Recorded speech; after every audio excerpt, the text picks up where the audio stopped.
What's up, y'all? It's your girl, Cornelia, back with another episode of Black News, a podcast where we break down current events, hot topics, and local stories involving Black people. Now let's get into it.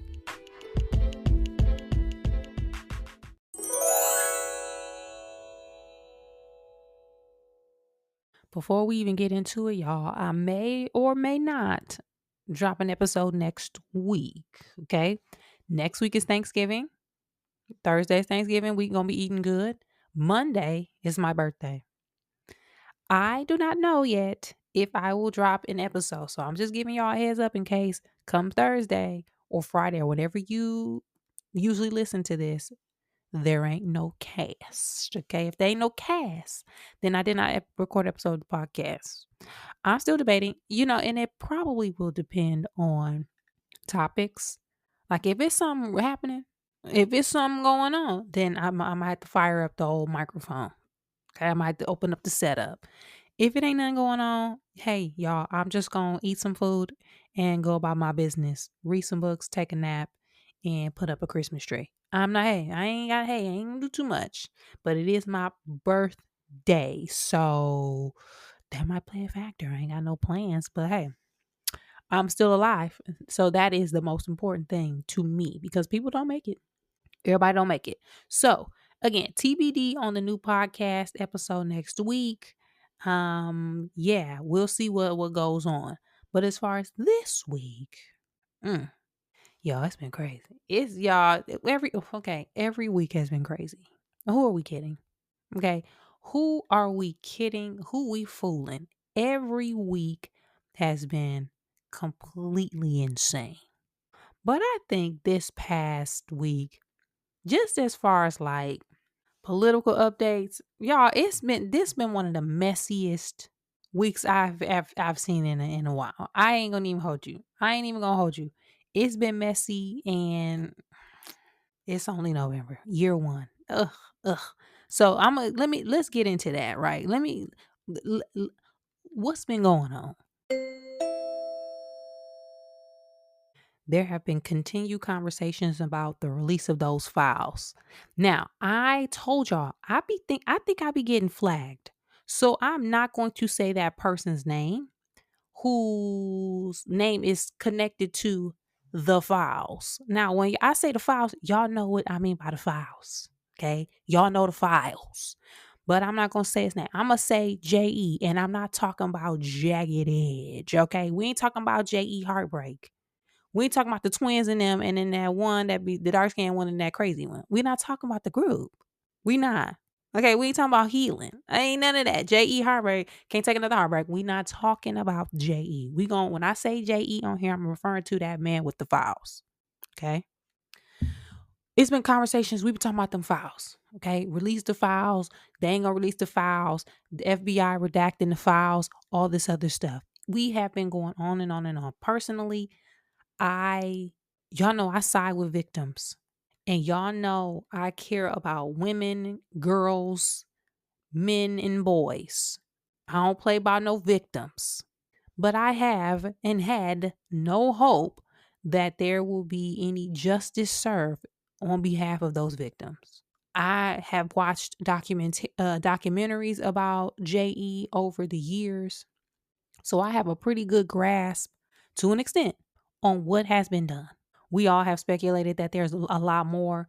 We just have not over the years had a confirmation or had solid evidence or documentation that tells us who was included in those files in addition to J.E.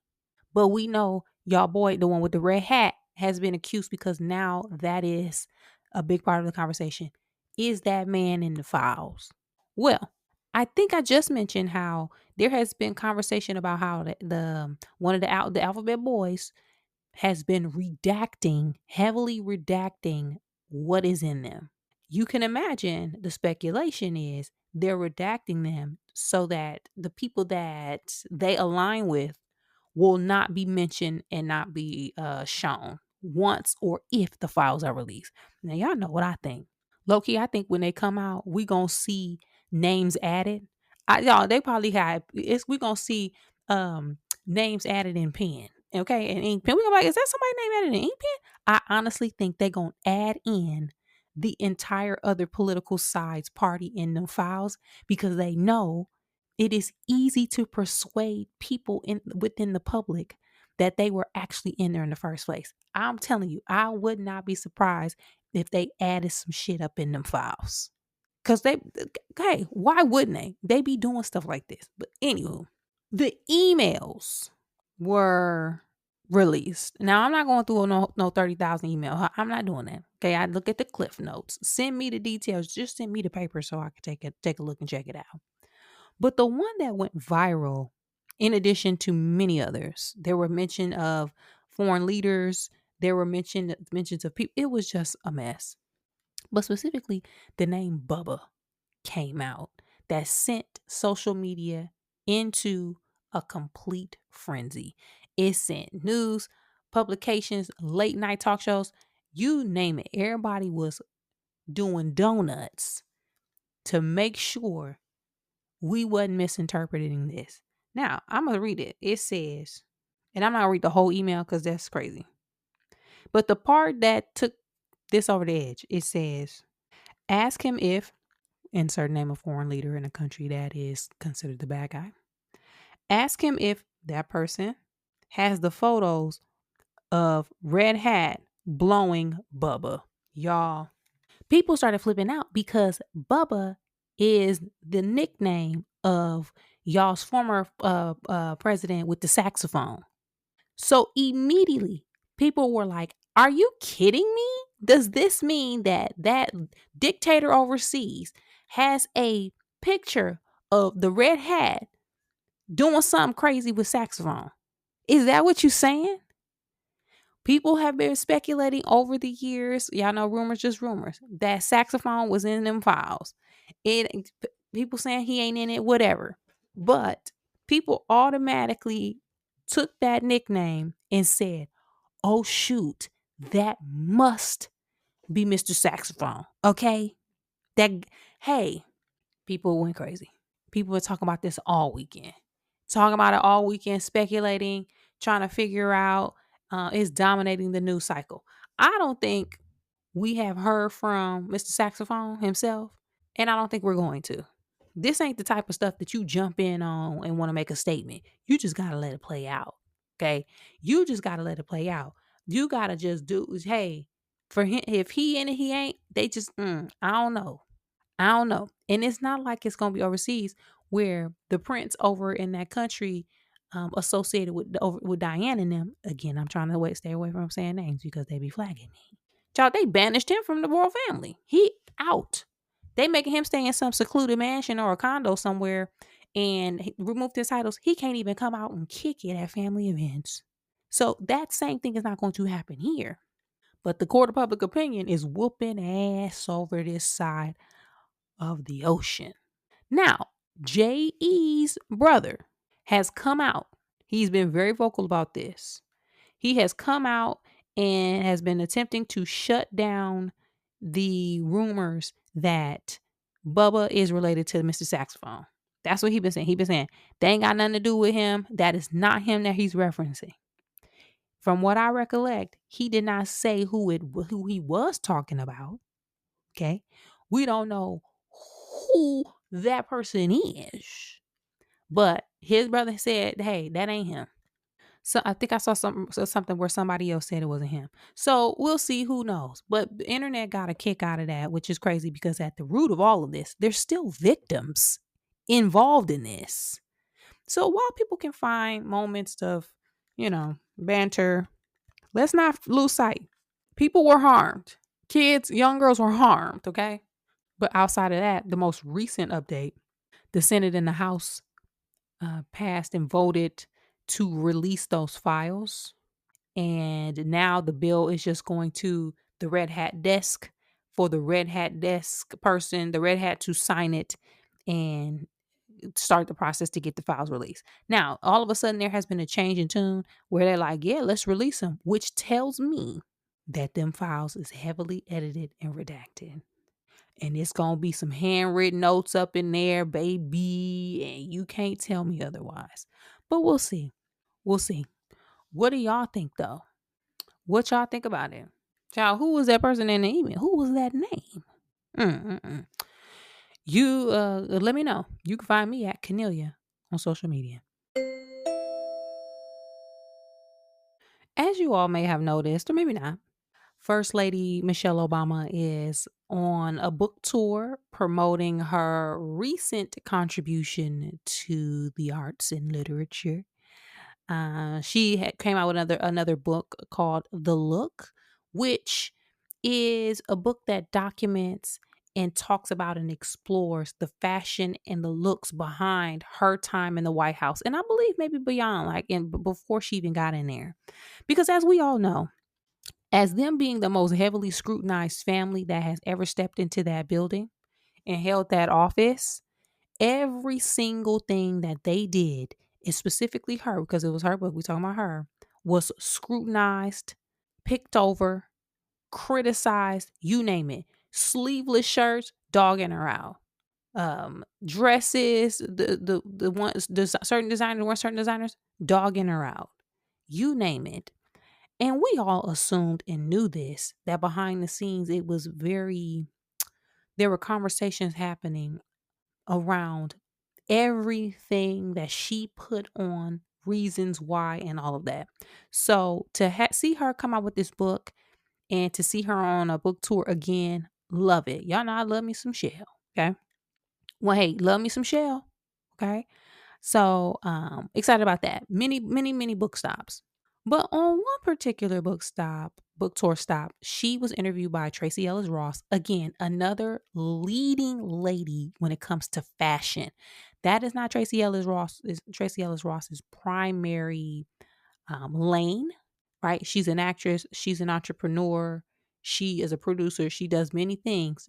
Solo travel connoisseur, older bad B, you name it. But when it comes to dressing down and having access and experience with fine clothes and style and design, because, or probably started off because of who her mother was, Diana Ross, she's the perfect person that can have a conversation about this, because Tracy Ellis Ross she be dressed, okay.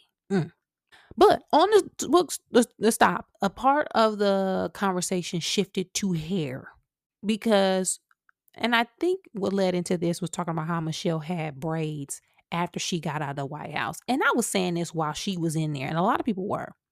I was saying, don't let something happen where Michelle get box braids while she up in that house, because it's gonna set the world on fire. Wait till she leaves so she gonna finally get braids. And what she did when she left? Got braids. Like we all predicted, right? It was just a trendy style. Braids came back. It's only natural for a woman that is up with fashion, up with current events, got young daughters, to eventually be like, I'm gonna give me some box braids, okay? Let me give me some boho knotless. But this clip and this statement snatched the internet up in a chokehold and has caused a dang firestorm over the last few days, to the point where even people like India Irie jumped in. So I'm gonna first play the video. Then we're gonna talk about what happened after the fact. And we're gonna try to zone in on specific conversations, because discussions about this were coming from all over the place. Okay, so let me play the clip first, and then we'll get into it. Explain something to white people. Our hair comes out of our head naturally in a curly pattern. So when we're straightening it to follow your beauty standards, we are trapped by the straightness. That's why so many of us can't swim and we run away from the water. People won't go to the gym because we're trying to keep our hair straight for y'all. It is exhausting and it's so expensive and it takes up so much time.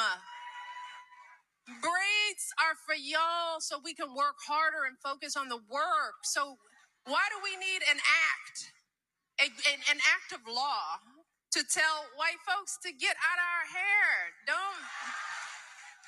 Don't tell me how to wear my hair. Don't wonder about it. Don't touch it. Just don't. Now, as a woman who is now an elder millennial, I will be 43 on Monday. Shout out to me. Okay. I have always been about my hair.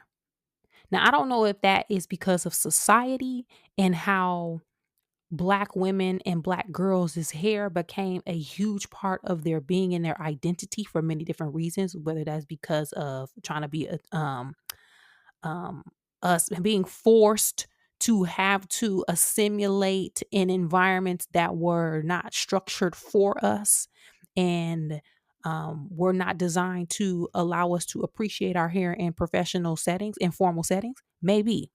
But hey, I had me a standing hair appointment. Got my hair done every other week, every Saturday, up until I left high school. Got my relaxer in seventh grade. So I've always been about my hair. When I was a cheerleader in high school, y'all know we were doing stunts. We was doing all kind of stuff.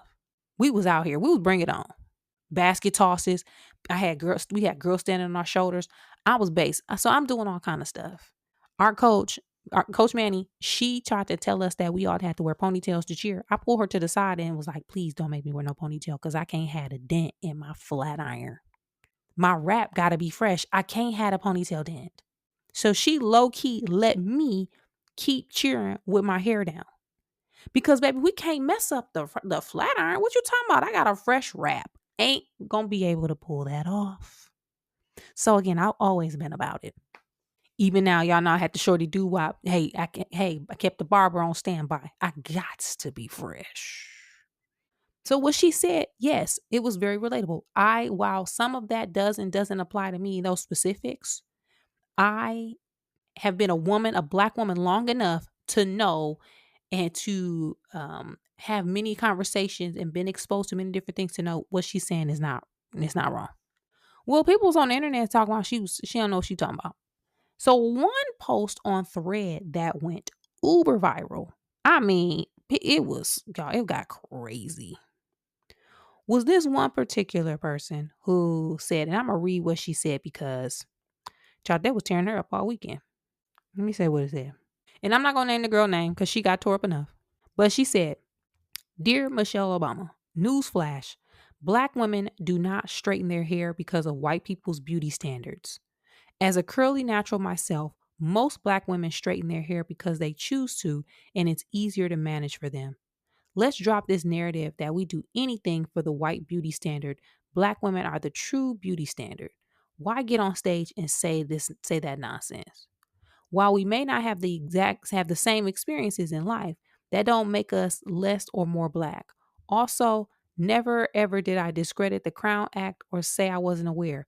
I stated in 2025 that saying we collectively as Black women do anything for the white gaze is extremely insensitive and discredits all the work we have done collectively as Black women. Over 500, this is her response after she got ate up, the first one. She said over 500 DMs of Black women sent me very powerful takes, some thanking me for my boldness. I applaud. I also applaud all the women in the comments. Now, the first thing I thought was she might be a younger millennial. And I found out that was true because in some of the responses, people were like, "Girl, how old are you?" She was like, "She's in her 30s, early 30s." Of course. Now, and I'm not trying to be ageist or anything, but if you are, I would say, younger than 37, 35, 36, 37, you likely do not remember what it was like for Black women before natural hair became popular. And I won't call it natural hair movement because people been natural for a long time before it got popping. But you likely were not around before you were, and I'm gonna do air quotes, allowed to even wear natural styles in the workplace. So it was confirmed.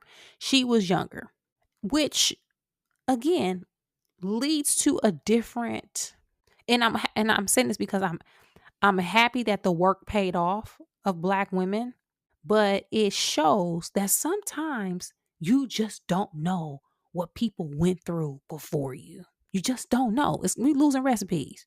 Not to say that everybody gotta suffer, but girl, you don't remember what it was like. So one of my responses was, because y'all know I've lived a lot of lives. Okay. I've lived a lot of lives and I ain't been natural for a long time, but I have worked in some very, very, very, very, very strict spaces.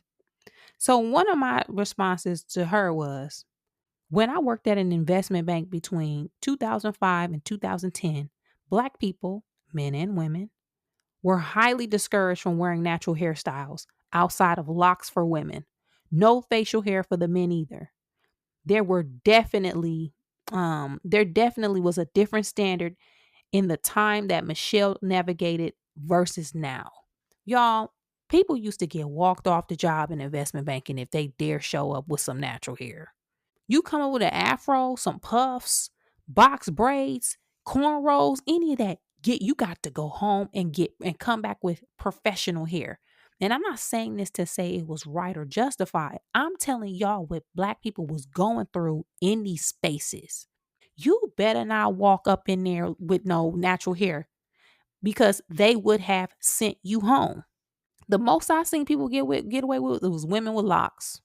That's the most, and that was pushing it. It was a nasty time, y'all. It was a bad time for black people in the workplace. That clean shaven for black men, that's real. Our face, our skin and hair is not designed to be clean shaven on a daily basis. We're seeing that happen right now in the military where people are suffering because they got to be clean shaven all the time.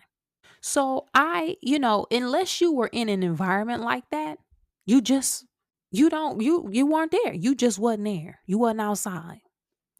Then I also responded to someone else because they were talking about how they were working in news and had to get a letter from their boss to be able to wear their natural hair on air. I responded to that person. I said, I was a morning news anchor briefly in 2016, 2017 with a short natural hairstyle and cut.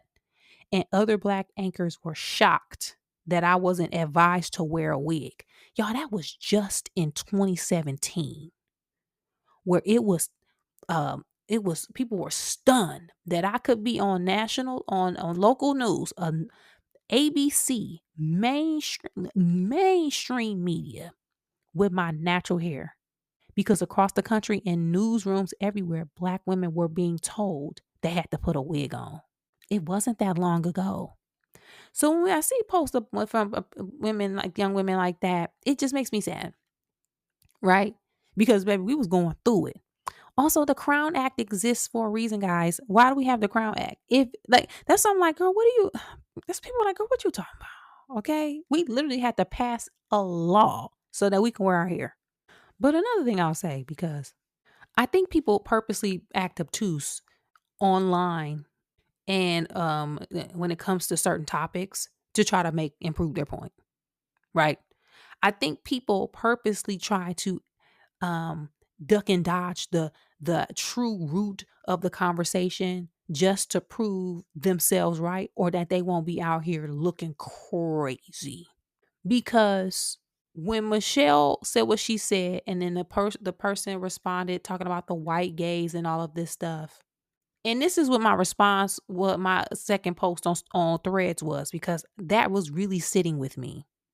I said, I also think people are purposely oversimplifying this natural hair conversation because we're black women out here saying, I'm getting a relaxer to look white. No, not likely. But were we probably saying or thinking, let me get this relaxer because I don't have time for people to be all focused on my hair when I'm just trying to do my job? Yes, probably. And y'all know it. Y'all know it. Now, could it be maybe a couple misinformed or misguided young women or older women or whoever, young men are out here wanting to align with a race or nationality or ethnicity that is not theirs? Maybe, sure. But I'm willing to bet cold, hard cash that when women was out here getting presses, curls, flat irons, perms, relaxers, wearing wigs, doing all this stuff, I'm willing to bet they weren't like, I'm doing this to be white. They were doing it because they just wanted a way to manage their hair, because a lot of this was happening before we had 1,000 natural hair products on the shelves. We didn't have none of that. You had pink lotion, blue moisturizer. No, pink. You had pink moisture or pink moisturizer, blue magic, jam, and them Jerry Curl products. You also had all them like relaxer kits, dark and lovely, motions, and that maybe some other stuff. But we had that big jar cholesterol conditioner. But baby, now we got 1,000 natural hair products.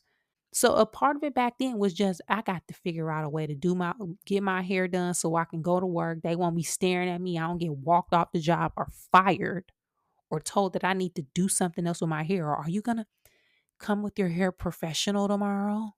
We're hoping that you could show up with a more professional look. I think I don't really know if that's professional. Come on. What we talking about? That's why I think people oversimplifying it. Cause when nobody out here like, oh, I want to do this. No, maybe we just trying to go to work and get that money. So again, stop with the cut it out. But going back to that original poster, y'all, it got so bad that India Irie got pulled in. Somebody done told India that this was going on because y'all remember India Arie was one of the only people talking about I'm not my hair and all and I'm not the average girl on the video, all this. And at the time was also getting a lot of scrutiny and backlash because we were still in that relaxer movement. We were still coming about that. So if anybody know about it, it's her. Child, this girl didn't even know who India Irie was. That's when people checked out. Like, girl, if you gonna talk about natural hair and then she was saying she was a curl specialist, baby, girl, you don't know India Irie. Baby, what? India Irie said, because people was tagging her. Thank you all for tagging me. I want to thank everybody in these comments who is trying to educate this woman. I did my 25-year bid of trying to help people awaken.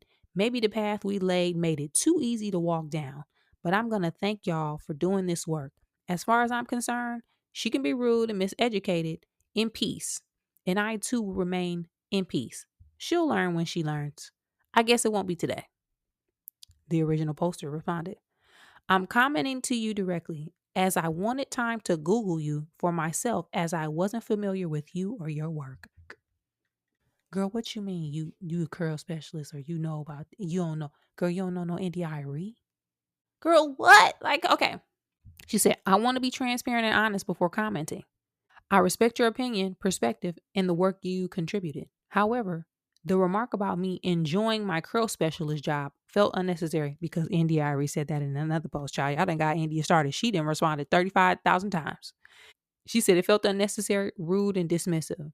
As a highly accomplished and respected woman like you, and it's absolutely possible to disagree without resorting to personal shade. Girl, I'm still stuck on I know who India Irie was. Okay, so again, this is a perfect example of one, like I said, losing the receipts.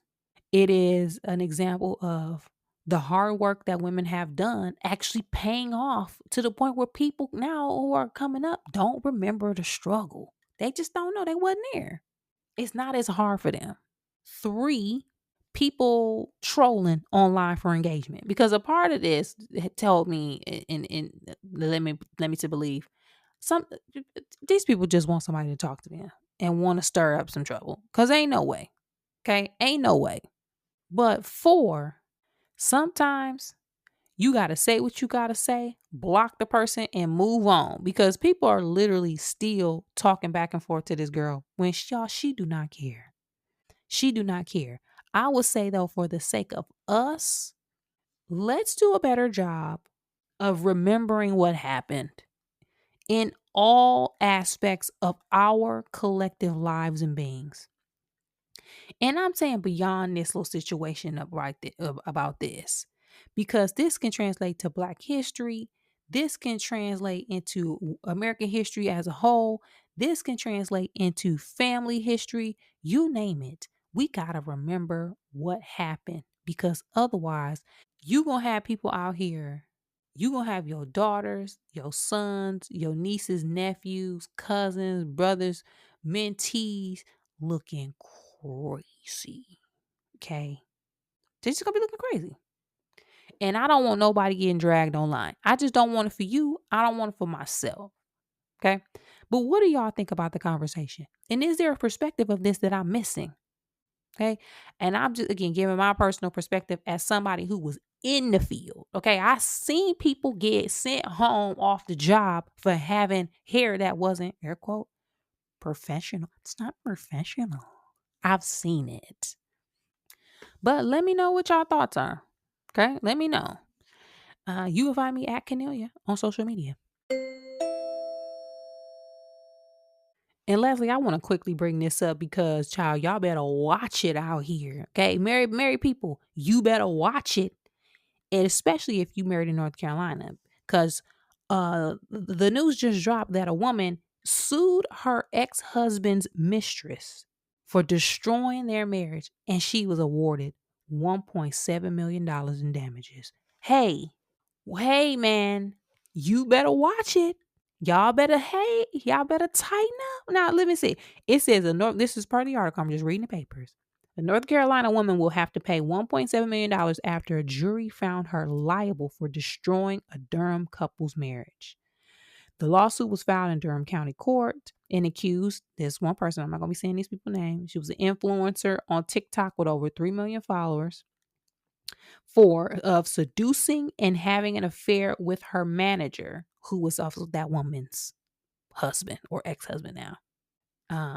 The attorney said she has received justice from losing her husband and the father of her children.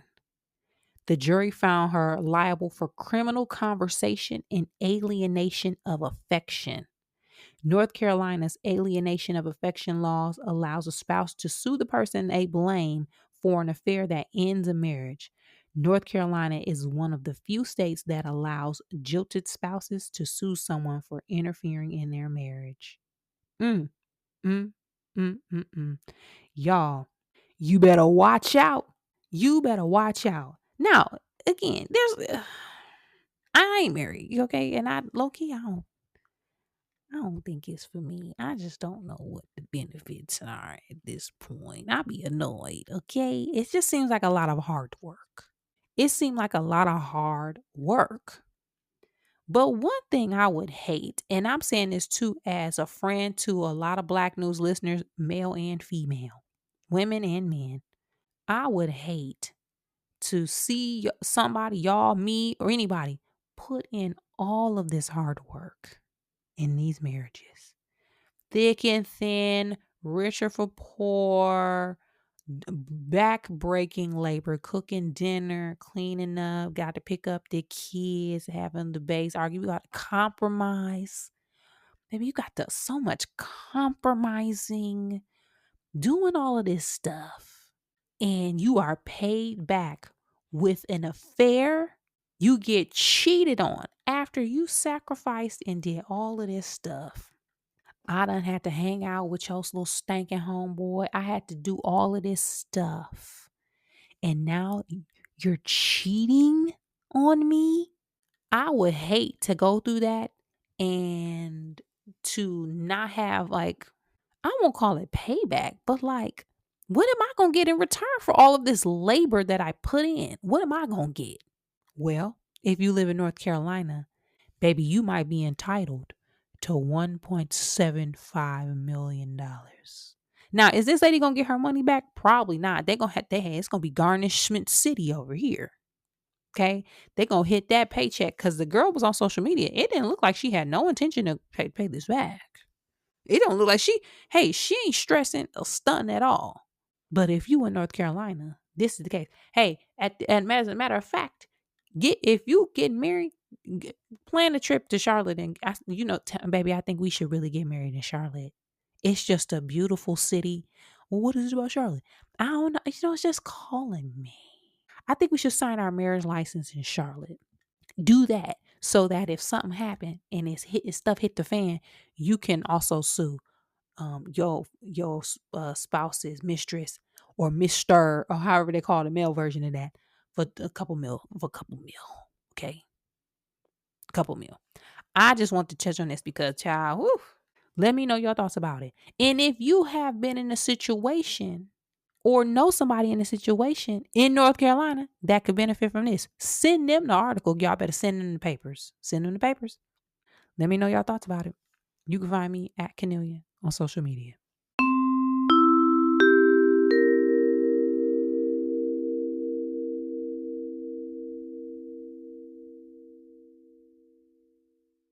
On this week's episode of Black News, we talked about the release of those specific files that people have been talking about all year and what is going to happen and next steps regarding that. We also talked about Michelle Obama's comments during her book tour around Black women and our natural hair and the viral conversation that happened as it relates to that, that has been hitting all platforms social media wide. And lastly, I talked about quickly the woman in North Carolina who sued her ex husband's mistress and was awarded $1.75 million. Hit me up. Let me know your thoughts about all of these topics, some or none, and I'll check back with you guys next time.